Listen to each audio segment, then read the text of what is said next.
IPA IAIN Kudus. Oke, pasti kalian sudah tahu dong di sini saya akan membahas apa?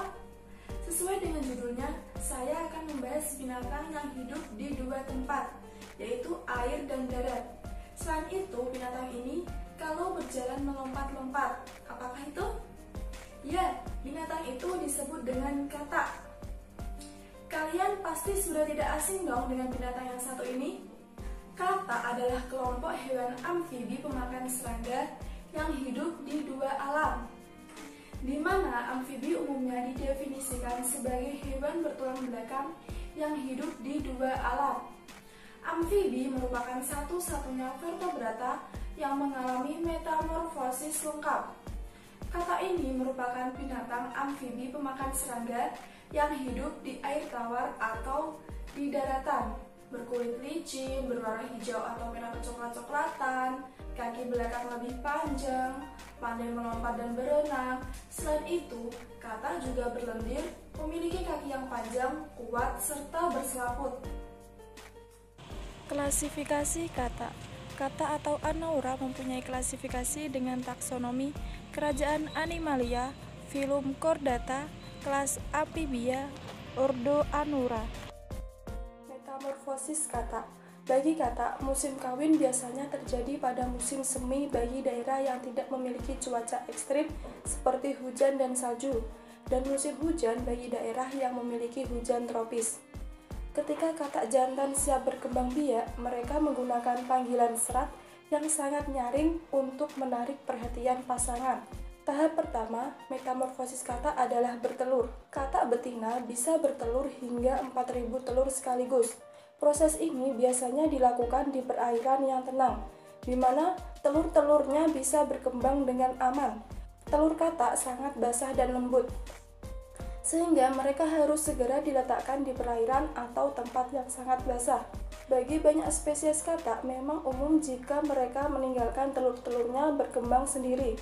Namun, untuk beberapa spesies lainnya, para orang tua katak menetap dengan telur-telurnya untuk merawat mereka selagi mereka berkembang, sebelum telur-telur yang terfertilisasi mulai matang dan menetas. Fase telur ini berlangsung selama kurang lebih 3 minggu sehingga keluar seekor kecebong. Tahap kedua, kecebong atau larva. Kecebong atau larva memiliki insang tidak sempurna serta mulut dan ekor yang panjang. Ketika baru menetas selama 1-2 minggu pertama, kecebong tidak bergerak dengan banyak. Mereka makan sisa cangkangnya sendiri untuk memenuhi gizi yang sangat dibutuhkan. Setelah gizi yang didapat dari cangkang sudah cukup, mereka akan cukup kuat untuk berenang dengan sendirinya. Kecebong hidup di dalam air sehingga mereka memiliki insang untuk bernafas. Namun dalam tahap ini, para perut mereka sudah mulai berkembang agar nanti dapat bernafas di daratan ketika sudah menjadi katak. Karena banyak kecebong adalah herbivora, pada umumnya mereka akan makan alga dan tumbuh-tumbuhan lainnya. Ketika mereka mulai tumbuh, kaki belakang mereka mulai berkembang. Selama badan mereka memanjang, tentunya keperluan gizi mereka mulai bertambah, sehingga mereka mulai memakan tanaman-tanaman dan serangga. Kemudian, kaki depan mereka mulai berkembang dan ekor mereka menyusut. Insang mereka tertutupi oleh kulit. Fase kecebong ini berlangsung selama kurang lebih 5 minggu sebelum ia menjadi katak muda. Tahap ketiga yaitu katak muda.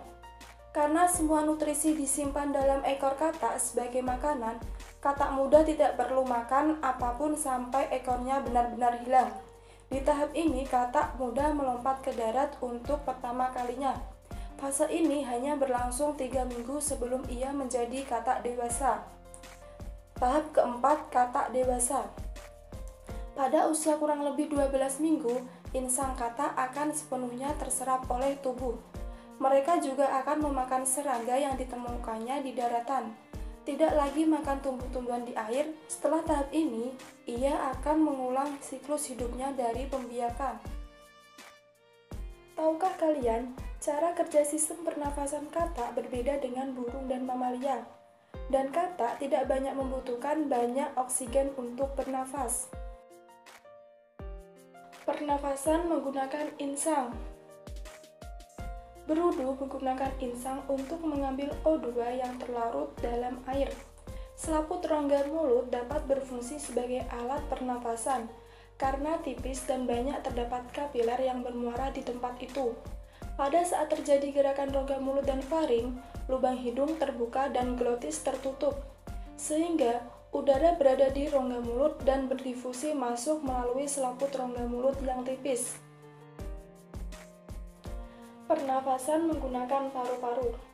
Katak juga bernafas dengan paru-paru berupa sepasang kantung tipis yang elastis, sehingga udara pernafasan dapat berdifusi dan dindingnya banyak dikelilingi kapiler darah, sehingga paru-paru katak berwarna kemerahan.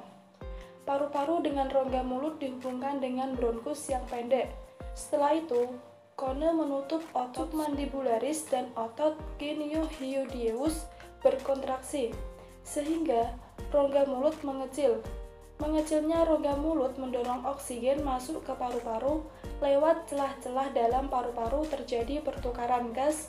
Oksigen diikat oleh darah yang berada di dalam kapiler dinding paru-paru.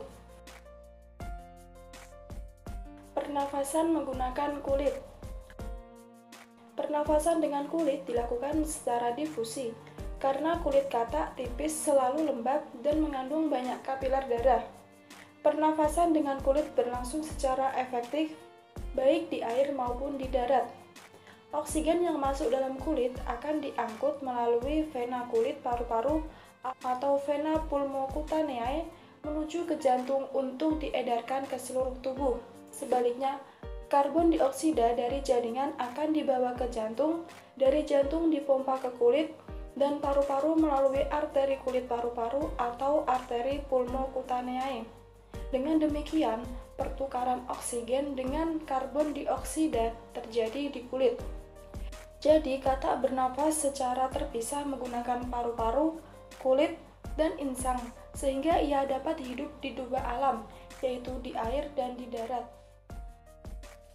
Ternyata hewan kecil ini yang sering kalian temukan di sekitar rumah memiliki keunikan yang dapat dikaitkan dengan materi IPA yang saya sebutkan tadi.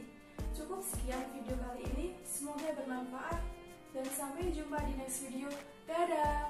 Wassalamualaikum warahmatullahi wabarakatuh.